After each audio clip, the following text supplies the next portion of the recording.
మాలిని దేవి multi speciality hospital, Christian పేట, 5వ line, కావలి. Doctor Guttipati Malini దేవి, MBBS, MS, OBGY, కాన్పులు మరియు గర్భకోశ వ్యాధి నిపుణులు. మాలిని దేవి మల్టీ స్పెషాలిటీ హాస్పిటల్ నందు అందించు వైద్య సేవలు: సాధారణ కాన్పులు, సిజేరియన్లు, లాప్రోస్కోపిక్ ద్వారా గర్భసంచికి సంబంధించిన ఆపరేషన్లు, ట్యూబెక్టమీ, పిల్లలు లేకుండా operation, high risk pregnancy, ectopic pregnancy మరియు గర్భసంచి నీటి బుడగలు, గర్భసంచి జారిన ఆపరేషన్లు, రొమ్ముగడ్డలకు చికిత్స, నెలసరి ఇబ్బందులకు చికిత్స, మెనోపాజ్ సమస్యలకు చికిత్స చేయబడును. స్త్రీలకు సంబంధించిన అన్ని సమస్యలకు చికిత్స చేయబడును. పిల్లలు లేని వారికి ప్రత్యేక చికిత్స కలదు. ముఖ్య గమనిక: మా హాస్పిటల్ నందు కాన్పోయిన తరువాత తల్లి బిడ్డను ఉచితంగా మా వాహనంలో క్షేమంగా ఇంటికి చేర్చబడును.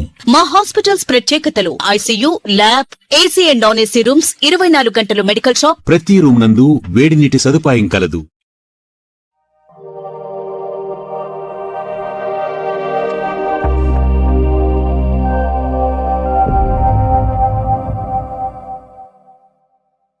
వెల్కమ్ టు సేమ్డి న్యూస్. నా పేరు కామాక్షి. నేటి వార్తా విశేషాలు: విద్యార్థుల దాగి ఉన్న సృజనాత్మకతను వెలికి తీయాలి. జన విజ్ఞాన వేదిక శాస్త్రీయ దృక్పథంతోనే సమాజ ప్రగతి. జన విజ్ఞాన వేదిక ఆధ్వర్యంలో అధ్యక్షులు తోటా వెంకటేశ్వర్ల అధ్యక్షతన వరుసగా 4వ రోజు సైన్స్ వారోత్సవాలు స్థానిక శ్రీ వాసవి కన్యకా పరమేశ్వరి కళ్యాణ మండపం నందు అత్యంత ఉత్సాహంగా కొనసాగుతున్నాయి. ఈ కార్యక్రమంలో పెద్ద సంఖ్యలో విద్యార్థులు సోలో మరియు గ్రూప్ నృత్య పోటీలలో పాల్గొనడం జరిగింది. సీనియర్ 8, 9, 10 తరగతులు నృత్య విభాగానికి శ్రీ శారద, లక్ష్మీ ప్రశాంతి మరియు జూనియర్ 6, 7 తరగతుల నృత్య విభాగానికి రామచంద్రయ్య, లక్ష్మీ ప్రసన్న న్యాయ నిర్ణేతలుగా వ్యవహరించారు. ఈ కార్యక్రమానికి ముఖ్య అతిథిగా విచ్చేసిన ప్రముఖ వైద్య నిపుణులు డాక్టర్ బెజవాడ రవికుమార్ మాట్లాడుతూ, విద్యార్థులు ప్రతి విషయాన్ని ప్రశ్నించి కారణాలను అన్వేషించే తత్వాన్ని చిన్నతనం నుంచి అలవర్చుకోవాలని, సమాజాన్ని పట్టిపేడుస్తున్న మూఢనమ్మకాలు ప్రగతికి ఆటంకమని,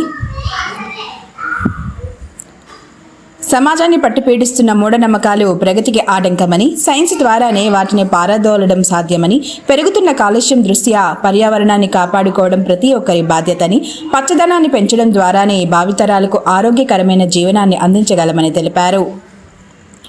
ఈ కార్యక్రమంలో కావలిపట్టణ జన విజ్ఞాన వేదిక గౌరవ అధ్యక్షులు డాక్టర్ బెజవాడ రవికుమార్, అధ్యక్షులు తోటా వెంకటేశ్వర్లు, ప్రధాన కార్యదర్శి గాదిరెడ్డి హరినాథ్, కోశాధికారి టి సుబ్బరామశర్మ, ఉపాధ్యక్షులు కందికట్టు నారాయణ, సి కల్లయ్య, కార్యదర్శి సి శారద, కార్యవర్గ సభ్యులు ఎంవిఎన్ ప్రసాదరావు, మొగిలిశెట్టి జమున, వివిధ పాఠశాలల ఉపాధ్యాయులు తదితరులు పెద్ద సంఖ్యలో పాల్గొన్నారు.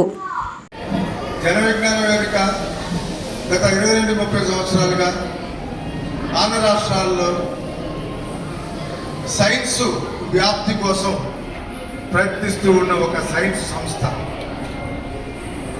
సైన్స్ జీవితంలో మనకు ఎంత అవసరం, అలాగే జీవిత దృక్పథాన్ని కూడా శాస్త్రీయంగా చేసుకోవడంలో ఎంత మేలుంటుంది, మనకెంత మేలుంటుంది, సమాజానికి ఎంత మేలుంటుంది అనేది చూపించడం కోసం, అదే రకంగా మూఢనమ్మకాలు సమాజాన్ని, సమాజ ఆలోచనల్ని, ధోరణిని, సామాజిక సంబంధాలని, వీటన్నిటిని కూడా పూర్తిగా దెబ్బతీస్తున్న తరుణంలో ఈ మూఢనమ్మకాలని ఎండగడుతూ ప్రజలందరికీ కూడా అసలైన ఆలోచన విధానం ఏమిటి, అసలైన నమ్మకం ఏమిటి, దాన్ని ఎలా మనం తెలుసుకోవాలన్న దాన్ని చూపించడం కోసం జన విజ్ఞాన వేదిక మీ అందరిలో కూడా కృషి చేస్తూ ఉంటుంది.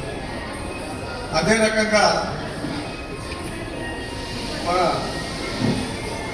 మన పారిశుధ్యం ఎంత అవసరం, చుట్టుపక్కల క్లీన్లీనెస్ ఎంత అవసరం, కమ్యూనికబుల్ డిసీజెస్ ఏ రకంగా.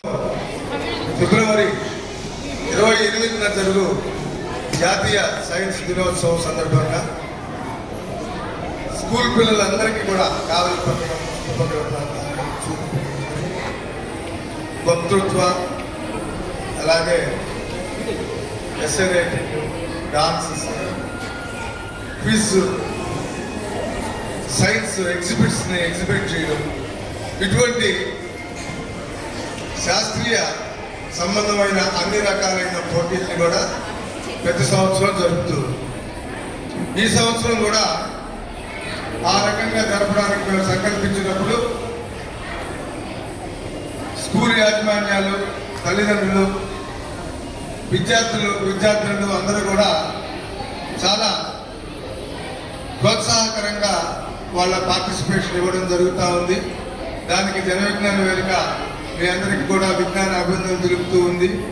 ప్రత్యేకంగా మనల్ని ఇబ్బంది పెడతా ఉంటాయి, వాటి నుంచి నివారణ ఉపయోగాలు ఏంటి, అలాగే ఇప్పుడు మన సమాజాన్ని పట్టి పీడిస్తున్న డ్రగ్స్ వాడడం, డ్రగ్స్ వల్ల వచ్చే చెడు ఫలితాలు ఏమిటి, అది ఏ రకంగా దాన్ని నిర్మూలన చేయాలి, పిల్లలందరూ దాని బారిన పడకుండా ఏ రకమైన జాగ్రత్తలు తీసుకోవాలి అన్న బాధ్యతను కూడా జన విజ్ఞాన వేదిక తీసుకొని ఈ మధ్యకాలంలో దాదాపు 30 స్కూల్స్లో మా జన విజ్ఞాన వేదిక మీ అందరికీ కూడా డ్రగ్స్ గురించి ఒక డాక్టర్ గారు, ఒక లాయరు, ఒక పోలీస్ ఇన్స్పెక్టరు వీళ్ళందరితో కలిసి ఒక టీమ్గా ఎన్నో కార్యక్రమాలు చేయడం జరిగింది.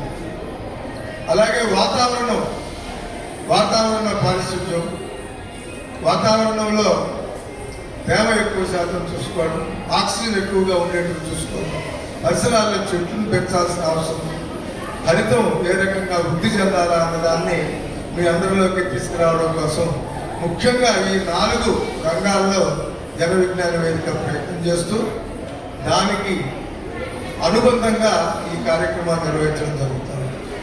మీరందరూ కూడా మేము నాట్య పోటీలుగా దాంట్లో సమాజానికి ఉపయోగపడే అంశాలను ఎన్నుకొని వాటిని మీ నాట్యంలో కానీ మీ పాటల్లో కానీ ప్రతిబింబిస్తారని మేము కోరుకోవడం, మీ స్కూల్ యాజమాన్యాలను కూడా చెప్పడం కూడా జరిగింది.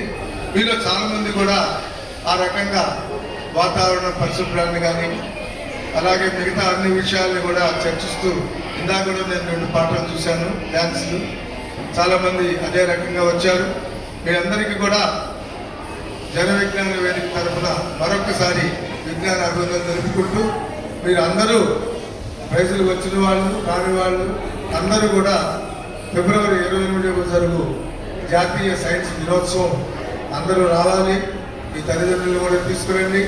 అక్కడ సైన్స్ గురించి మనం కొద్దిమంది శాస్త్రజ్ఞులు మనకు వచ్చి సైన్స్ లోపల గుర్తులు పట్టాన్ని కూడా వివరించి మనకు చెప్తారు. మీరందరూ కూడా దానికి ప్రైజులు వచ్చిన వాళ్ళు మీకు అందరికీ కూడా సైన్స్కి సంబంధించిన పుస్తకాలు కూడా ఇవ్వడం జరుగుతుంది. అందుకని మీరందరూ ఈ కార్యక్రమాల్లో పాల్గొని జన విజ్ఞాన వేదిక చేస్తున్న ఈ కార్యక్రమాన్ని జయప్రదం చేస్తారని జన విజ్ఞాన వేదిక తరఫున మీ అందరికీ కూడా కృతజ్ఞతలు చెబుతున్నాను. రేపు పాటల పోటీలకి మంచి ప్రబోధాత్మక గీతాలు, మంచి వాతావరణ పరిశుభ్రాలకు సంబంధించిన గీతాలు, మూఢనమ్మకాలను ఏ రకంగా బయట పెట్టాలన్న గీతాలు, ఇటువంటి వాటిని సెలెక్ట్ చేసుకొని వాటిని తీసుకొని రండి. మాకు ఇంకా చాలా సంతోషంగా ఉంటుంది.